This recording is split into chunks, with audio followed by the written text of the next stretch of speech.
ये है Gayatri media group और आप देख रहे हैं ताज न्यूज, आईना सच का।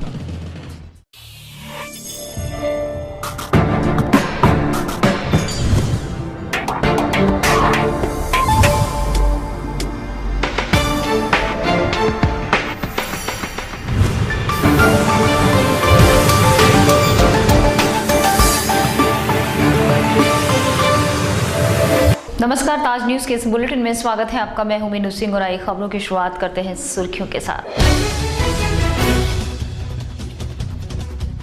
आगरा कैंट पर बड़ी संख्या में लगेंगे सीसीटीवी कैमरे। चाक चौबंद सुरक्षा के तहत हर यात्री पर होगी तीसरी नजर।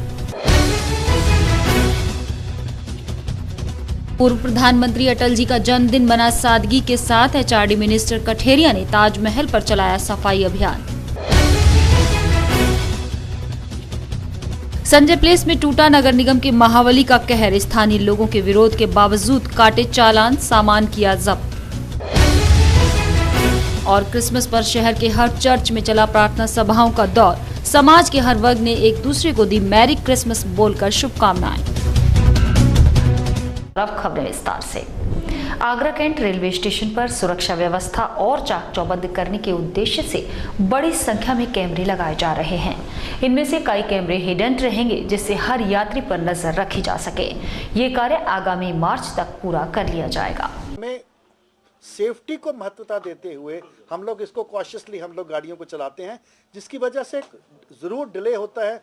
लाइक से इवन अगर हम देखेंगे कि रोडवेज में या एयर सर्विसेज में भी दिक्कत आती है, कुदरती मार है, और हमें इसको कोशिश यही रहती है कि इससे हम अच्छी तरह से निपट सकें।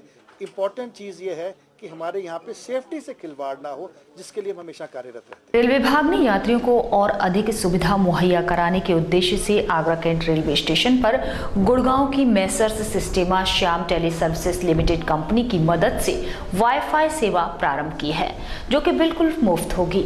ये सेवा ट्रायल बेसिस पर 6 माह के लिए शुरू की गई है। आगरा कैंट रेलवे स्टेशन पर डीआरएम विजय सहगल द्वारा यात्रियों के लिए फ्री वाईफाई सेवा का शुभारंभ किया गया। ये कार्यक्रम आगरा कैंट रेलवे स्टेशन के प्लेटफॉर्म नंबर 1 पर आयोजित किया गया। रेल विभाग ने गुड़गांव की messrs Sistema Shyam tele service limited की मदद से इस सेवा को शुरू किया है। इस सेवा को पहले दिल्ली में शुरू किया गया था, जिसके बाद ये सेवा अहमदाबाद रेलवे स्टेशन पर उपलब्ध कराई गई। अब उत्तर मध्य रेलवे जोन में आगरा पहला स्टेशन है जहाँ इस सेवा को शुरू किया गया है।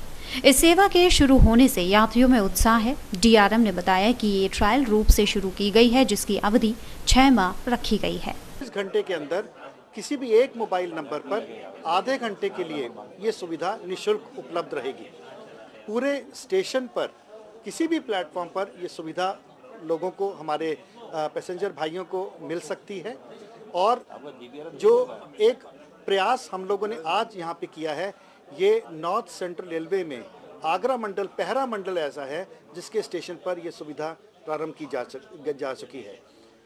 इस सुविधा के जरिए हम समझते हैं कि हमारे यात्रियों को और सुविधाएं मिलेंगी, और जब ये हमारे ट्रायल पीरियड ख़त्म हो जाता है तो हमें इतना एक्सपीरियंस मिल जाएगा ताकि हम इसको सुविधा को नियमित रूप से और भी आगे बढ़ा सकें। अतिक्रमण पर लगातार नगर निगम की टीम का महाबली कहर बनकर टूट रहा है। इसी कड़ी में गुरुवार को नगर आयुक्त के आदेश के बाद संजय प्लेस में एक बार फिर अतिक्रमण हटाओ अभियान चलाया गया। इस दौरान कई लोगों के चालान किए गए तो कई लोगों का सामान भी जब्त कर लिया गया। इस दौरान टीम को अतिक्रमणकारियों के विरोध का भी सामना करना पड़ा। 15 दिनों से नगर निगम लगातार अतिक्रमण पर कहर बनकर टूट रहा है, तो निगम का महाबली उनको दुरुस्तीकरण करने में लगा हुआ है। हमारे साथ मौजूद है खुद नगर आयुक्त, जो बताएंगे कि लगातार बीते दिनों जो कार्रवाई की गई है, किस तरह की कार्रवाई थी, और जो आज कार्रवाई की गई है वो किस तरह की कार्रवाई थी। नगर आयुक्त जी बताइए, लगातार 15 दिनों से नगर निगम अभियान चलाए हुए हैं अतिक्रमणकारियों को लेकर, तो क्या कुछ कार्रवाई अब तक की गई है, और आज जो कार्रवाई है किस तरह की कार्रवाई थी? आप अवगत हैं कि शहर के व्यस्ततम बाज़ार और जो रिहायशी इलाके हैं, वहाँ पर बहुत सारे लोगों ने मलबा और गंदगी सड़क पर डाल रखी है और इंक्रोचमेंट कर रखा है। उसको हटवाने की कार्रवाई नगर निगम द्वारा की जा रही है। इस संबंध में विज्ञप्ति प्रकाशित की गई है कि लोग स्वयं इसको हटा लें, अदरवाइज इसको हटवा के इससे जुर्माना वसूली की जाएगी। लेकिन अभी भी इसका इम्पैक्ट लोगों में दिख नहीं रहा है और इसकी वजह से नगर निगम को बड़े पैमाने पर एक कार्रवाई करनी पड़ रही है। आज ये कार्रवाई संजय प्लेस पे की गई थी, जिसमें आप देख रहे होंगे कि ये होटल मरीना है और होटल मरीना के द्वारा अपना बिल्डिंग मटेरियल मलबा निकाल कर ये सार्वजनिक रास्ते पर डाल दिया गया है। इसको अभी हमने यहाँ से हटवाया है और उनके खिलाफ चालान करने की कार्रवाई की गई है, दंडित करने की कार्रवाई की जा रही है। इसके अलावा ये मलबा डालने के कारण और पार्किंग की तरह से स्पेस को इस्तेमाल करने के कारण ये रास्ता भी अवरुद्ध था, जिसको अभी खुलवाया जा रहा है। और ये रास्ता खुल जाने से जो संजय प्लेस का ट्रैफिक डाइवर्जन है वो भी आसान हो जाएगा और जो जाम लगता है संजय प्लेस चौराहे पे और सूर्य सदन चौराहे पर वो भी कम हो जाएगा। ये इंटरनल रोड अगर खुल जाती है और इसका बेहतर तरीके से इस्तेमाल होने लगता है तो एसपी ट्रैफिक से बात की जाएगी कि इसको एक नए वैकल्पिक मार्ग के रूप में विकसित करें। तो देखने में ये आ रहा है कि लगातार जब अतिक्रमण अभियान चलाए जाते हैं तो वहाँ विरोध का सामना भी निगम को टीम को करना पड़ता है, वही आज भी हुआ। तो जिस तरह से लोगों ने टीम पर कुछ हमला करने की भी कोशिश की थी, उसको किस तरह से फिर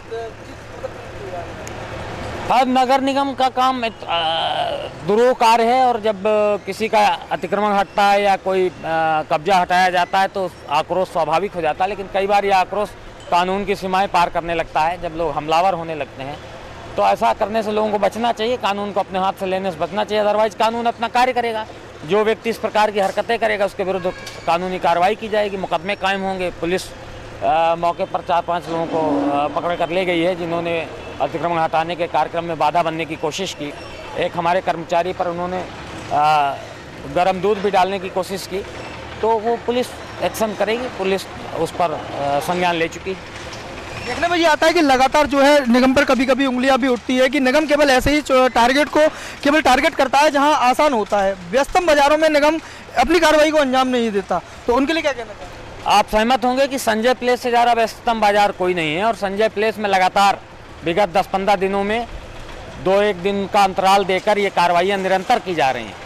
और Sanjay place heart of the city है, शहर के मध्य का इलाका है, इससे ज़्यादा व्यस्तम बाजार नहीं है। और इस जितनी बड़े लोगों पे कार्रवाइयाँ संभवतः इस बार की गई हैं उतनी इसके पहले कम देखने को मिली होंगी आपको, छोटे कब्जों के बजाय बड़े कब्जा धारकों पे। अब ये कब्जा भी अगर आप देख लें तो ये एक स्टार कैटेगरी के होटल के द्वारा किया गया अवैध कब्जा था, तो जिस पे चालान और कब्जा हटाने की कार्रवाई की गई है। तो नगर निगम एक ऐसा विभाग है जो इन सारी चीज़ों से जुड़ा रहता है, तो लोगों को उससे अपेक्षाएं भी बहुत होती हैं और उसके जब इस प्रकार के अप्रिय कार्य करने पड़ते हैं तो आक्रोश भी लोगों में आ जाता है। लेकिन वो एक पार्ट ऑफ द गेम है। जब आप काम करते हो तो बहुत सारे विरोध प्रतिरोध बर्दाश्त करने पड़ते हैं, झेलने पड़ते हैं, उनका सामना करना पड़ता है, तो उससे हमको फ़र्क नहीं पड़ता। नगर निगम अपना काम उसी गति से करता रहेगा। लेकिन मैं आपके माध्यम से अपील भी करना चाहूँगा कि हम कोई अप्रिय निर्णय न लेने पड़े, अप्रिय कार्य न करना पड़े। इसलिए बेहतर है कि आप स्वयं साफ़ सफाई का ध्यान रखें, सार्वजनिक स्थानों पर मलबा और गंदगी न डालें और अपने आसपास का परिवेश स्वच्छ और सुंदर बनाएं। अगर आप हमारा सहयोग करेंगे तो हम आपके शहर को और बेहतर रूप में आपके सामने ला पाएंगे आने वाले समय में। ये थे नगर आयुक्त जो पूरी तरह से अपील कर रहे थे शहरवासियों से कि वो अतिक्रमण ना करें, साथ ही शहर को स्वच्छ बनाए रखने में भी उनका सहयोग करें ताकि ये शहर को और ज़्यादा खूबसूरत बना सके। अपने साथी अनिल सप्ताह के साथ कपिल अग्रवाल, ताज न्यूज़। रोडवेज विभाग की नजरअंदाजी के चलते महानगर बसों का संचालन बंद हो सकता है, जिसके चालक और परिचालकों को समय से भुगतान नहीं किया जा रहा।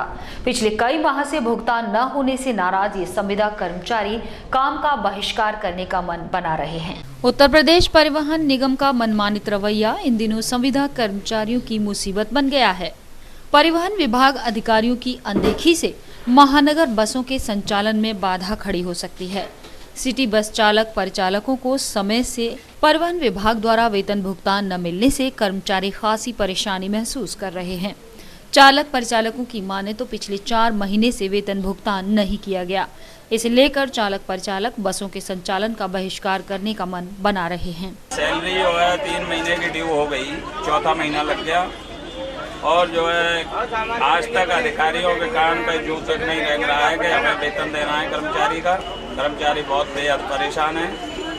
90% कर्मचारी जो है इसी पे आश्रित है और वो भी अपना घर परिवार चलाने में जाने क्या क्या परेशानियां भुगत रहा है। आखिर विभाग क्या कुछ कहता है सैलरी को लेकर? विभाग ये कहता है कि घाटा पड़ रहा है, पैसा नहीं है कोष में अब ये गाड़ियां चलती हैं, इनका जो पैसा आता है वो उसकी पता ही नहीं है कहाँ जा रहा है। रोडवेज विभाग की नजरअंदाजी के चलते जहां सिटी बसों के संचालन ठप होने की कगार पर है, वहीं संविदा कर्मचारी अपनी रोजी रोटी के लिए भी परेशान हैं। दूसरी ओर विभागीय अधिकारी इस ओर निरंतर अनदेखी बरत रहे हैं। बहरहाल विभागीय अनदेखी के चलते अगर ऐसा होता है तो शहर के एमजी रोड, आगरा टूंडला, आगरा सादाबाद जैसे कई मार्गों पर बसों का संचालन ठप हो जाएगा। ताजमहल के पूर्वी गेट पर चल रहे विकास कार्य की रफ्तार में एक बार फिर तेजी दिखाई दे रही है।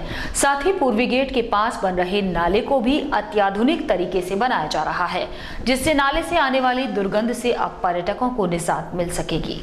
ताजमहल के पूर्वी प्रवेश द्वार के पास कई वर्षों से बह रहे नाले पर आखिरकार अब विभाग का ध्यान आ ही गया। पर्यटक इस नाले से आने वाली दुर्गंध से खासे परेशान थे तो कुछ अपने नाक मुंह सिकोड़ते हुए नजर आते थे, जिससे शहर की सफाई व्यवस्था पर सवालिया निशान खड़े हो रहे थे। लेकिन अब शायद ऐसा नहीं होगा, क्योंकि विभाग ने इस नाले को यूजी तकनीक से बनाने का फैसला लिया है। इस नाले को पर्यटकों की असुविधा देखते हुए अंडरग्राउंड किया जा रहा है, जिससे नाले से आने वाली दुर्गंध पर रोक लगाई जा सकेगी, तो वहीं पर्यटकों को भी नाले से आने वाली दुर्गंध से निजात मिल सकेगी। नाला जो बनाया जा रहा है उससे नाले की जितनी गंदगी है वो सब अंडरग्राउंड हो जाएगी और उससे फायदा ये होगा कि जो ताजमहल के गेट तक बदबू आ जाती है उस नाले की वजह से, गंदे पानी से, वो बदबू आना बंद हो जाएगी। तो पर्यटक जो है स्वच्छ वातावरण में ताजमहल देख पाएगा, वो घूम करके आराम से। खबरों का सिलसिला लगातार जारी है, लेकिन वक्त तो चला है एक छोटा सा ब्रेक लेने का।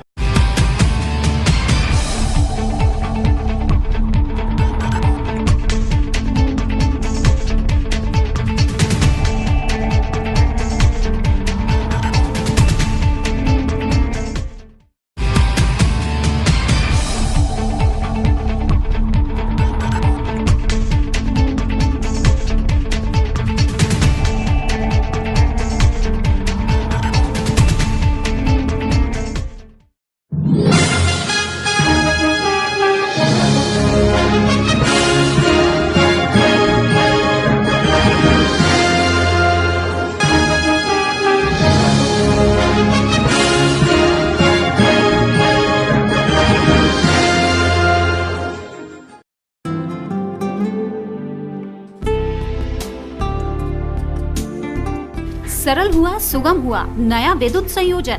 अब टोरंट पावर में नया विद्युत संयोजन का आवेदन करना और भी सरल हुआ। आप निम्नलिखित दस्तावेजों के साथ हमारे किसी भी ग्राहक सेवा केंद्र में संपर्क करें और शीघ्र नया संयोजन पाएं, जैसे ग्राहक द्वारा भरा हुआ आवेदन पत्र, परीक्षण पत्र, लाइसेंस, विद्युत ठेकेदार द्वारा प्रमाणित, आवेदक का एक पासपोर्ट साइज फोटो, पहचान पत्र की प्रतिलिपि, यदि उपभोक्ता गरीबी रेखा के अंतर्गत है तो बीपीएल राशन कार्ड की प्रतिलिपि।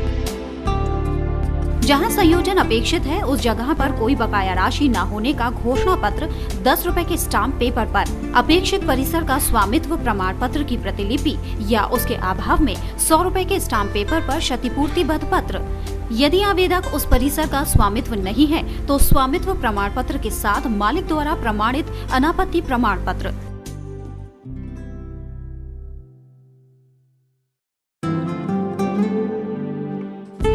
हमारे ग्राहक सेवा केंद्र का पता है पूर्वानंद प्लाजा, राम रघु हॉस्पिटल के सामने, चर्च रोड, आगरा, 49 सदर बाजार, शिवहरी रोड, शॉपिंग आउटलेट के सामने, आगरा और 286 जयपुर हाउस, एडीए कार्यालय के निकट, आगरा। हमारा हेल्पलाइन नंबर है 0562 2424 Sai Asha properties, ADA approved कोठी प्लॉट्स खरीदने व बेचने के लिए संपर्क करें। ताज नगरी 2 में एडीए अप्रूव्ड प्लॉट्स के लिए संपर्क करें।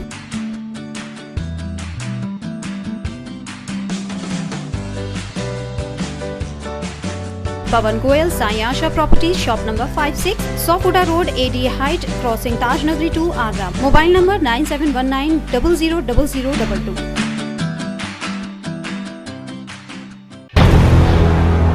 इसी एकता के मंत्र को लेकर के ये देश आगे बढ़े।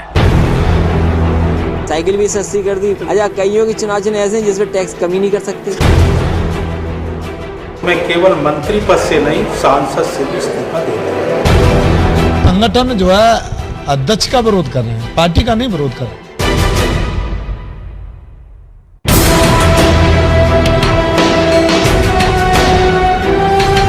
जैसा कि आप जानते हैं, हम हर बार आपके सामने एक ऐसे ज्वलंत विषय को लेके आते हैं जिस पे आप भी मजबूर होते हैं विचार करने को और हम भी मजबूर होते हैं उस विषय को चुनने। क्या हम देशभक्त हैं? प्रश्न के साथ साथ बहुत बड़ा एक विचार मंथन हमें करना है।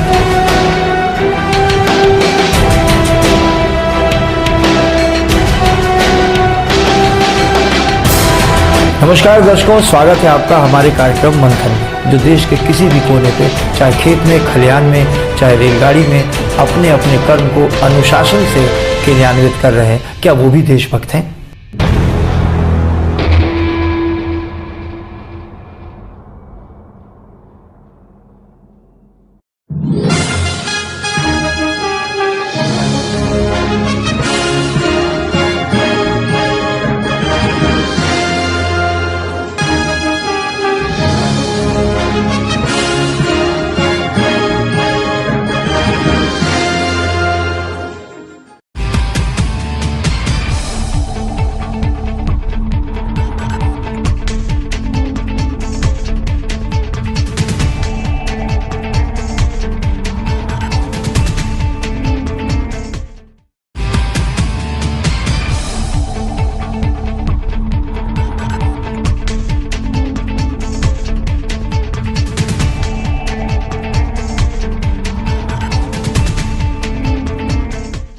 और ब्रेक के बाद अगली खबर। ताजमहल के पश्चिमी गेट पर विभाग की कुछ ऐसी लापरवाही देखने को मिली कि जिसे देखकर आप भी सोचने पर मजबूर हो जाएंगे। साथ ही इससे ताज दीदार को आने वाले पर्यटकों को भी खतरा है, लेकिन विभाग ने अभी तक इस मामले में कोई कार्रवाई नहीं की। अब ये क्या है, जानने के लिए देखिए ताज न्यूज की ये खास रिपोर्ट। विश्व भर में मोहब्बत की मिसाल ताजमहल के दीदार की खुशनुमा यादों में जहर घुल रहा है। देश दुनिया से आने वाले सैलानी ताज को मंत्रमुग्ध होकर निहारते हैं।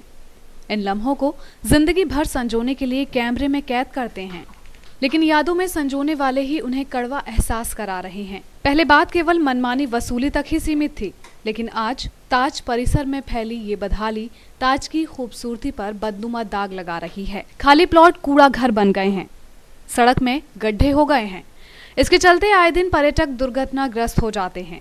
पार्कों का सौंदर्यीकरण तो करवाया गया है, लेकिन देखरेख के अभाव में उनकी दशा फिर से बदहाल हो गई है। छुट्टा जानवर आए दिन परिसर में देखे जाते हैं। पीने का साफ पानी नहीं आता। स्ट्रीट लाइट भी कभी कभी जल जाती है। स्मारक में फोटोग्राफी करने वाले कौन हैं, इसकी जानकारी ना तो भारतीय पुरातत्व सर्वेक्षण विभाग के पास है और ना ही पुलिस या फिर किसी अन्य सुरक्षा एजेंसी के पास। फिर भी विभाग कहता है, वाह ताज।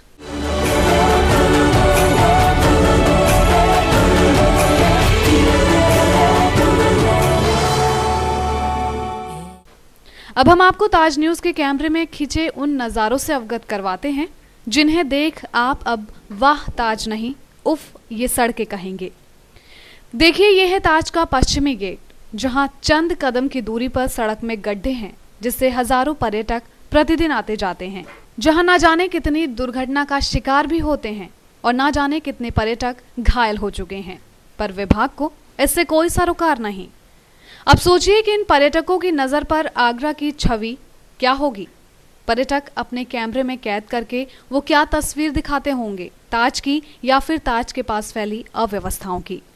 ये लापरवाही अपने पीछे कुछ सवाल खड़े कर देती है। क्या विभाग को ये गड्ढे नजर नहीं आते? इन अव्यवस्थाओं को देखकर भी विभाग आखिर क्यों चुप है, और क्यों चुप हैं वो अधिकारी? जिस धरोहर से शहर जाना जाता है, उस पर लापरवाही क्यों?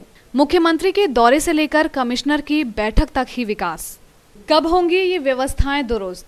ये सवाल अब सिर्फ सवाल बनकर ही ना रह जाएं। ताज की खूबसूरती से कायल पर्यटक जो ताज का दीदार करने न जाने कितने ही किलोमीटरों का सफर तय कर आगरा आते हैं, लेकिन विभाग की अनदेखी और नाफरमानी के चलते आज ताज की खूबसूरती के कायल ये पर्यटक कहीं ना कहीं विभाग की अनदेखी के चलते घायल भी हो रहे हैं, क्योंकि ताज के पास निकली ये जमीन के अंदर से सरियाएं कहीं ना कहीं पर्यटकों के लिए असुरक्षा का कारण बनी हुई है। शिखर श्रीवास्तव, ताज न्यूज, आगरा। धर्म के नाम पर राजनीति करने वाले लोग मजहब के नाम पर लोगों को लड़ाने और प्रलोभन दे उनका धर्मांतरण करने की कोशिशों में लगे हैं, तो कुछ ऐसे भी हैं जो इस गंदी राजनीति मानते हैं। उनका कहना है कि इंसानियत सबसे बड़ा धर्म है। मोहब्बत का पैगाम देने वाला आगरा आज चंद लोगों की सियासत का शिकार हो रहा है। आगरा वासियों के दिलों में बसने वाली मोहब्बत को मजहब के नाम पर और धर्मांतरण वाले जहर से नफरत में बदलने की कोशिश की जा रही है। ऐसे में कांग्रेसी इस बात का पूरी तरह से विरोध करते नजर आए। क्रिसमस से एक दिन पहले शहर कांग्रेस अध्यक्ष ने ईसाई धर्म के साथ साथ अन्य धर्मों के लोगों के साथ मिलकर केक काटा, तो पूर्व कांग्रेस जिला अध्यक्ष आगरा में कराए जा रहे धर्म परिवर्तन को पूरी तरह से देश के लिए घातक बताते दिखाई दिए। आस्था का विषय है और उसके साथ में अगर खिलवाड़ करना और उससे छेड़छाड़ करना का मेरी समझ से किसी को भी हक नहीं है। और एक ये जो आस्था एक मन से जागृत होती है और आदमी जो भी है धर्म के अनुयायी होते हैं वो अपने पूरे परिवार के साथ समाज के साथ में मिल कर के किसी धर्म में आस्था व्यक्त करते हैं। लेकिन देखने में आ रहा है कुछ महीनों से चंद लोग कुछ लालच दे करके और अनर्गल तरीके से उनको प्रलोभन दे करके धर्मांतरण की प्रक्रिया को करना चाहते हैं, लेकिन वो कहीं से कहीं तक जायज़ नहीं है, क्योंकि जब तक किसी को मन से नहीं जोड़ा जा सकता है तब तक किसी भी प्रकार की प्रक्रिया पूर्ण नहीं होती है। और फिर आप अगर आपने अपने अपने धर्म को मानिए, अपने अपने धर्म में आस्था रखिए और प्रभु सबका एक है और सच्चे मन से अपना कार्य करें। गौरतलब है कि गरीबों का धर्मांतरण कराकर कुछ पार्टियां वोट की राजनीति करना चाहती हैं, जो देश के साथ आगरा की फिजा को भी बिगाड़ सकती है। ऐसे में लोगों को किसी बहकावे में न आकर अपने विवेक का इस्तेमाल करना चाहिए, ताकि ऐसे लोगों की मंशा को पूरा होने से रोका जा सके। आगरा को मोहब्बत की नगरी के नाम से पूरे विश्व में जाना जाता है, लेकिन आज इस मोहब्बत के मायने बदल गए हैं, जो हर रोज किसी न किसी वारदात के रूप में उभर कर नजर आते हैं। प्यार की मुलाकात से शुरू होकर गुनाह में बदलते दृश्य शहर के लगभग हर पार्क में देखे जा सकते हैं, जिन पर सुरक्षा की भारी कमी भी देखी जाती है, और वही कमी शहर में आपराधिक वारदातों को बढ़ावा देती है। देखिए हमारी इस खास रिपोर्ट। हरियाली से गुलजार और ताजमहल के सबसे पास ये है वन विभाग का ताज नेचर वॉक पार्क, जहां आने वालों की संख्या में प्रेमी जोड़े सबसे ऊपर होते हैं। इस पार्क की बात करें तो इस पार्क में एंट्री करते समय आने वाले व्यक्ति का कोई पहचान पत्र या रजिस्टर में एंट्री नहीं की जाती, बस टिकट काट कर अंदर भेज दिया जाता है। फिर चाहे वो इस पार्क में कहाँ और क्या कर रहा है, इसकी किसी को कोई परवाह नहीं, और ना ही इस पर विभाग की ही कोई सुरक्षा ही मौजूद है।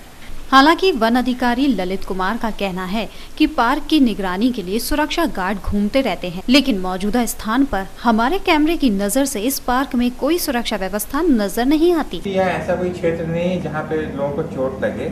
हाँ, कुछ असामाजिक तत्व आके उसको पौधे तोड़ते हैं या कहीं फव्वारे लगे उसको डैमेज करते हैं, तो उसके लिए हमारे गार्ड से बीच में थोड़ा सा शिथिलता आई है, उसको मैं ठीक कर रहा हूँ। और समय समय पे मेरा भी औचक निरीक्षण होता है, रेंज अफसर को मैं भेजता हूँ, तो निश्चित आप देखेंगे एक हफ्ते में आपको एक इम्प्रूवमेंट दिखाई देगा। और जो हमारे गार्ड्स उनको मैं जैकेट दे रहा हूँ, वो एक अलग से दूर से ही दिखाई देंगे कि हमारे गार्ड्स कहाँ पे बैठे हुए हैं, तो वो हमें भी आराम रहेगा कि हम देख सकते हैं कहाँ पे वो काम कर रहे हैं, और उनके लिए भी एक प्रतिबंध टाइप का हो जाएगा कि उनको वहीं मौके पर रहना है, वो कहीं भी इधर उधर नहीं। वैसे तो हमारे देश में प्यार मोहब्बत की ऐसी तमाम कहानियां हैं जो हमारे देश को प्यार और मोहब्बत की पहचान दिलाती हैं, लेकिन इस सबसे ऊपर पूरे विश्व में मशहूर मोहब्बत की निशानी है ताजमहल, जिसकी वजह से आगरा शहर और उसमें रहने वाले शहरवासियों को मोहब्बत की नगरी की पहचान मिली हुई है। लेकिन बात की जाए वर्तमान समय की, तो आज के युवाओं ने इस पहचान के मतलब को अपनी भावनाओं के बदलाव के चलते बदल दिया है, जो अब प्यार प्यार में आपराधिक घटनाओं का रूप ले लेती हैं, और ये घटनाएं जहां घटित होती हैं वो स्थान और उस स्थान की देखरेख करने वाले विभाग भी उन घटनाओं के लिए कम दोषी नहीं है। अगर शहर में हर उस स्थान पर सुरक्षा व्यवस्था बढ़ा दी जाए जहां प्यार करने वाले मिलते हैं और उनकी भावनाएं बदल जाती हैं, तो शायद हम भविष्य में होने वाली आपराधिक घटनाओं पर काबू पा सकें, और ताज नगरी का नाम जो धूमिल हो रहा है उसे मोहब्बत की नगरी के नाम पर बरकरार रखा जा सके। लीड आगरा द्वारा 27 दिसंबर को लीडर्स आगरा अवार्ड्स 2014 समारोह का आयोजन किया जा रहा है। कार्यक्रम का आयोजन एमबी जैन इंटर कॉलेज के शांति सागर सभागार में किया जाएगा। ये जानकारी प्रेस वार्ता के दौरान संस्था के पदाधिकारियों ने दी। वहीं इस मौके पर शहर के 4 प्रमुख विभूतियों को भी सम्मानित किया जाए। आगरा शहर की प्रमुख संस्था लीड आगरा आगामी 27 दिसंबर को लीडर्स आगरा अवार्ड्स 2014 का आयोजन करने जा रही है। आयोजन हरिपर्वत स्थित एमडी जैन इंटर कॉलेज में होगा।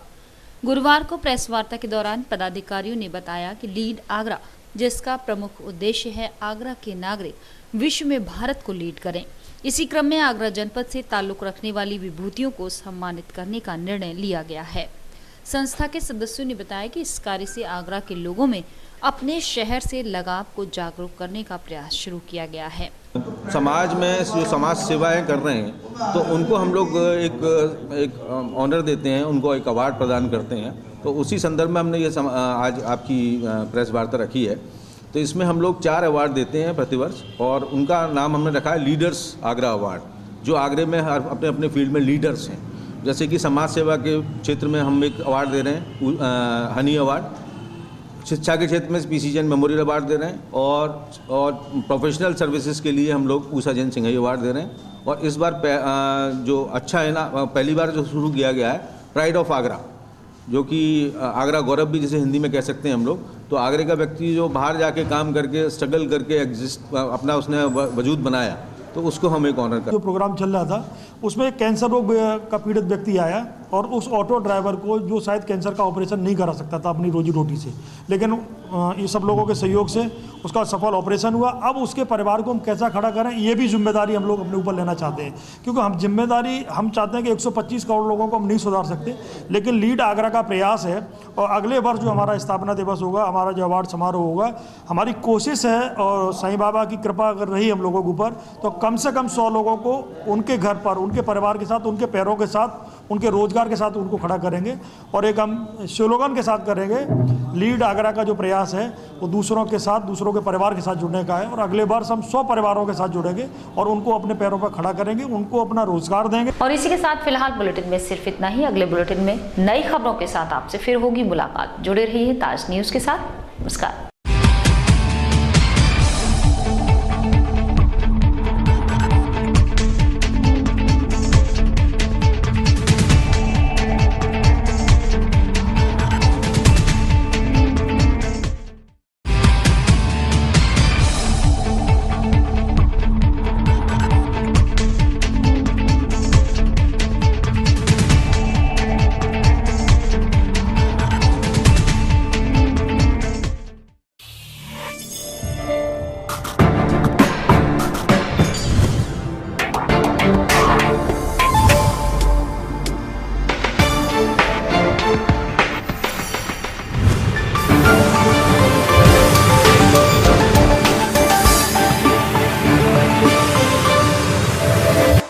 ये है गायत्री मीडिया ग्रुप और आप देख रहे हैं ताज न्यूज, आईना सच का।